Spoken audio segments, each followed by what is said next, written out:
A father accidentally shot and killed his 7-year-old son outside of a gun store. This is a really disturbing story. This is, the boy was Craig Loughrey, and his father, Joseph Loughrey, was putting the boy into the back seat of the car, and his gun, a 9mm handgun, accidentally went off, and it shot the boy.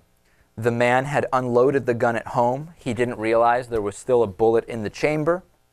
That's a pretty novice mistake. Now, here's that. I want to get into that because immediately all gun owners say, you always assume it's loaded, and when you unload it, you always check to see if there's a bullet in the chamber. But the reality is, if this had happened to someone else, I would probably bet that this same guy would be saying, that's a novice mistake, would never happen to me, right? Could very well be. Until it does. And also, how common is it that a 9mm just goes off? Not very common.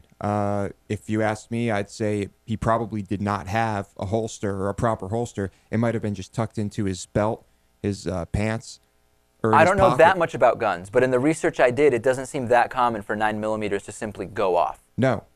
Guns don't, I mean, you could, in most cases, you could take one and throw it against the wall and it won't go off. I mean, it's very rare.